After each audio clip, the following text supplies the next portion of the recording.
તો સૌરાષ્ટ્ર અને મધ્ય ગુજરાતને જોડતું આ બ્રિજ હતો જે મોટી દુર્ઘટનાનો શિકાર બન્યો છે અને સૌથી મોટી વાત આ બ્રિજ પરથી વાહનો પસાર થઈ રહ્યા હતા તે વખતે બ્રિજના બે પિલર વચ્ચેનો જે સ્પાન હતો અચાનકથી તૂટી પડ્યો અને 9 લોકોના મોતની ખબર છે।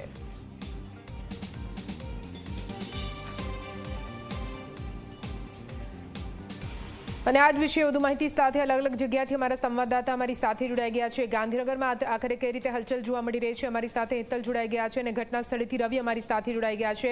રવિ, આપની પાસે આવીએ પણ પહેલા ગાંધીનગરમાં આખરે હેતલ કેવી હલચલ જોવા મળી રહી છે, કેમ કે ઝી 24 કલાકે પોતાની ફરજ સમજતા 2 વર્ષ પહેલા આ જર્જરિત બ્રિજનો જે અહેવાલ હતો એ પ્રસારિત કર્યો હતો, છતાં પણ તંત્ર બેધ્યાન। અને શું થયું? ફરી એકવાર માસૂમોના જીવ ગયા, ફરી એકવાર પરિવાર વેરવિખેર થઈ ગયા। હવે પાછા એ તપાસના તરકટના એ દ્રશ્યો આપણે જોવાના। હેતલ,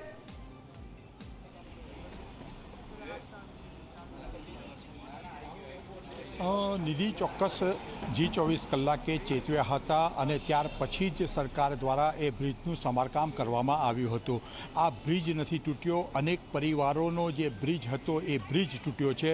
ક્યાંક ને ક્યાંક જોવા જઈએ તો જો સરકાર એ વખતે ચેતી ગઈ હોત તો અનેક પરિવારો વચ્ચેનો જે બ્રિજ હતો ક્યાંક ને ક્યાંક જે નિર્દોષ લોકોના મૃત્યુ થયા છે એ મૃત્યુ ન થઈ શક્યા હોત, એ નિર્વિવાદ વાત છે। આજે સવારે આ ઘટના બની અને ઘટના પછી મુખ્યમંત્રીએ કેબિનેટ બેઠકમાં પણ આ મુદ્દા પર ચર્ચા કરી છે। અત્યારે સરકારે પણ સ્વીકાર્યું છે કે આ સમગ્ર ઘટનામાં અત્યાર સુધીમાં 9 લોકોના કરુણ મૃત્યુ નિપજ્યા છે, 6 લોકોને રેસ્ક્યુ કરવામાં આવ્યા છે। આ સમગ્ર ઘટનાની તપાસ સોંપવાના આદેશ મુખ્યમંત્રી કક્ષાએ કરવામાં આવ્યા છે। વડોદરાના પ્રભારી અને ગૃહ રાજ્યમંત્રી હર્ષ સંઘવીએ પણ એ વાતનો સ્વીકાર કર્યો છે કે કેબિનેટ બેઠકમાં ચર્ચા થઈ છે અને ક્યાંક ને ક્યાંક જોવા જઈએ તો મુખ્યમંત્રી કક્ષાએ આ સમગ્ર ઘટનાની તપાસના આદેશ છે। પણ હવે શું? કારણ કે જે લોકો નિર્દોષ લોકો મૃત્યુ પામી ચૂક્યા છે તેમના પરિવારજનોનો જવાબ કોણ આપશે? તેમને જે અન્યાય થયો છે એનો જવાબ કોણ આપશે? તે સરકાર પાસે હજુ જવાબ નહીં હોય। હવે માત્ર ને માત્ર જોવા જઈએ તો જે બ્રિજ તૂટ્યા પછી જે કામગીરી કરવાની છે અથવા ક્યાંક ને ક્યાંક રેસ્ક્યુ કામગીરી અને કોણ દોષિત છે અને કોની સામે પગલાં ભરવાના આ જ મુદ્દા પર સરકાર ચર્ચા કરી રહી છે। આવા ગુજરાતમાં બીજા કેટલા બ્રિજ છે તે મુદ્દા પર પણ સરકારે તપાસ કરવી જોઈએ અને આ ઘટના બન્યા પછી હવે બીજી ઘટના ન બને એ માટે કરવું જોઈએ। પણ અત્યારે તો આ ઘટના પર કેબિનેટમાં પ્રભાવ જે પ્રકારે સવાલો ઊભા થયા છે અને મુખ્યમંત્રીએ પણ આકરા આ મુદ્દા પર આદેશો આપ્યા હોવાની જાણકારી અત્યારે નિધિ મળી રહી છે। બિલકુલથી હેતલ, આપ નજર રાખજો, ફરીથી આપની પાસે આવીએ છીએ। આપણી સાથે રવિ પણ જોડાયેલા છે, એમની પાસે આપણે જઈએ છીએ, પરંતુ બેશરમ તંત્રને શરમ આપવી જોઈએ। સરકાર હવે તો જાગો, હવે તો જાગવું જોઈએ, કેમ કે કેટલી વાર માસૂમો આ રીતે પોતાનો જીવ ગુમાવતા રહેશે। સામાન્ય નાગરિકો જે પોતાના ધંધાર્થે પોતાના ઘર પરિવાર સાથે એ બ્રિજ પરથી નીકળી રહ્યા હતા અને એ સમયે આવી રીતે બ્રિજ તૂટી જાય તેમણે સપને પણ નહીં વિચાર્યું હોય। ઝી 24 કલાકે સરકારનું ધ્યાન દોર્યું હતું। ઝી 24 કલાકે સરકારને કહ્યું હતું કે ભાઈ બ્રિજ બનાવો, આ બ્રિજ જર્જરિત જોખમી છે। ઝી 24 કલાકને સરકારને કહ્યું હતું કે આ બ્રિજ એ ઉપયોગમાં લઈ શકાય તેવી હાલતમાં પણ નથી। ઝી 24 કલાકે વારંવાર સરકારને બ્રિજ બનાવો ટકોર કરી હતી, જગાડવા માટે પ્રયાસો કર્યા હતા। સરકારે બ્રિજ પર માત્ર રફુ કરીને સંતોષ માની લીધો। આખરે કેમ સરકાર તમે આ બ્રિજ પર, આ પુલ પર માત્ર રફુ કરીને સંતોષ માની લીધો? તંત્રના પેલા નટફટ અધિકારીઓ ક્યાં છે? શોધો એમને। માસૂમ લોકોના મોતની જવાબદારી આખરે કોણ લેશે? તમે હવે માત્ર જે જવાબદાર હશે તેમને શોધવાની વાત કરશો, પરંતુ જે લોકોના જીવ ગયા છે, શું એ લોકોના અનમોલ જીવ પાછા આવશે ખરા? તમે પરિવારોને થોડા ઘણા રોકડ, થોડી ઘણી સહાય આપીને છૂટા પડી જશો,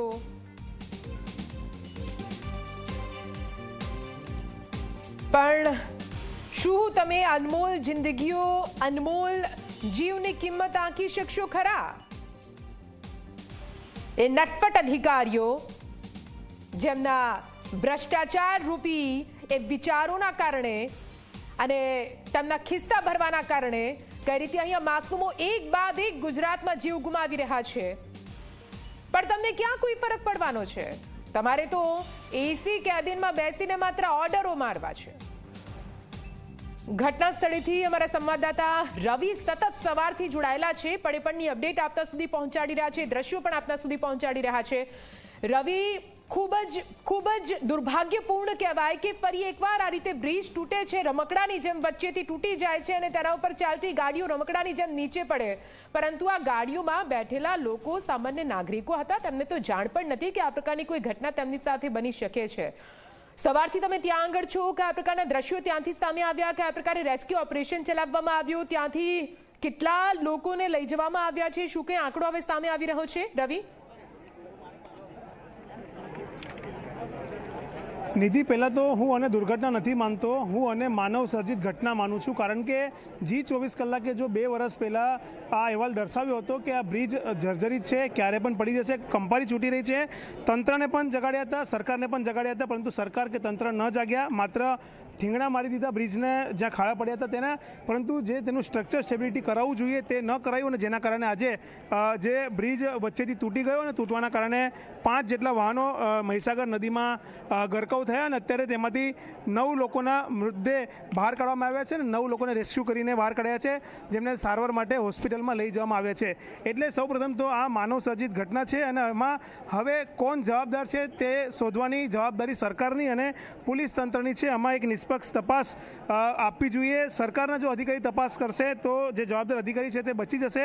એટલે કહી શકાય કે કોઈપણ નિવૃત્ત જજ અથવા તો હાઈકોર્ટના સિટિંગ જજ જો હોય તો તેમની પાસેથી આ સમગ્ર મામલાની તપાસ કરાવવી જોઈએ કે ખરેખર આમાં જવાબદારી કોની છે. કારણ કે જવાબદેહી આ વખતે તય કરવી પડશે. દર વખતે જે સરકાર સ્ટેટમેન્ટ આપે છે કે કોઈપણ ચમરબંધીને છોડવામાં નથી આવવાના, પરંતુ ચમરબંધી પકડાતા જ નથી તો છૂટશે ક્યાંથી, તે સવાલ અહીંયા ઉઠવા પામતા હોય છે. અને અત્યારે આપ જોઈ શકો છો કે આ ઘટના પણ આવી જ છે કે 9 લોકો જે મૃત્યુ પામ્યા છે, જે માસૂમ હતા, જે પોતપોતાના વતન જઈ રહ્યા હતા અને એક ઇકો કાર આખી જેમાં પરિવાર બેઠો હતો અહીંયા નજીકના ગામનો, તે આખો પરિવાર તેમાં આખી ઘટનામાં એમાંથી 1 જણ ખાલી બચ્યા છે, બાકી તમામ લોકો મૃત્યુ પામ્યા છે.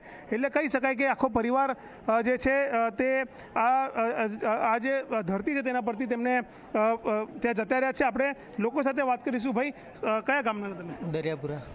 તમારા જ ગામના પરિવાર આખું ઇકો ગાડી સાથે અહીંયા જતું હતું ને મૃત્યુ પામે છે, શું કહેશો દાદા? એ બગદાણા જવા નીકળેલા ઇકો ગાડીમાં સવારે 7 વાગે 7:30 બ્રિજ તૂટ્યો. એમાં ઇકો ગાડી, 2 ટ્રક, 1 રિક્ષા, 1 લોડિંગ મેક્સ ગાડી, લગભગ એ પરિવારમાંથી ખાલી 1 લેડીઝ જીવિત છે.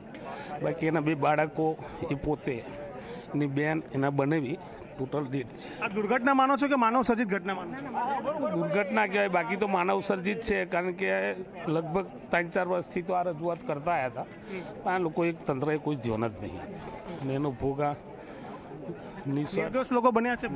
નિર્દોષ લોકો જ બન્યા ને. કારણ કે સ્વપ્ને નહીં વિચાર્યું આવી બ્રિજ પડી. ના ના, કોણ વિચારે સાહેબ? અને જો એવું લાગ્યું હોય તો એક પાર જ ના કરે, વડોદરા વાસ જ જાય ને. અહીંયા મુજપુરથી ગંભીરા હું કોમ જાય? હવે એ લોકો ટેકનિકલ તપાસે કરી હતી અને ચાલુ કરાયો, બાકી બંધ કરવાની માગણી હતી. હું માનું છું કે જે પણ જવાબદાર તેની સાથે કડક કાર્યવાહી. માનનીય ધારાસભ્યશ્રીએ મુખ્યમંત્રી જોડે વાત કરી છે અને તમામ મદદ મોકલી. એ પોતે 2-3 કલાકથી છે અને જે કસૂરવાર હશે એની પર પગલાં લેવા જોઈએ. કસૂરવાર પગલાં લેવા હોય. શું કહેશો? તમે તો યંગસ્ટર છો. માનવ સર્જિત ઘટના છે કે પછી દુર્ઘટના છે? હવે દુર્ઘટના છે અને આપણે સ્થાનિક લોકોએ મદદ વધારે કરી છે અહીંયા, બધા જ યુવાન લોકોએ, અને હજુ બી બચાવગીરી ચાલુ છે અંદર. તો હજુ પણ લોકો દબાયેલા હોઈ શકે છે? હોઈ શકે હજુ અંદાજિત. ઘણા લોકોને બાઇકો પડેલી છે, રિક્ષા છે. હવે અંદર પાણી અને કોપ અને એક વેણ છે. એક બોડી તો મુજપુરા અથમણાપુરાથી લઈ આવ્યા. એટલે કદાચ હજુ એનો સ્લેબ પાછો એની નીચે કદાચ કોઈ હોય તો બનવા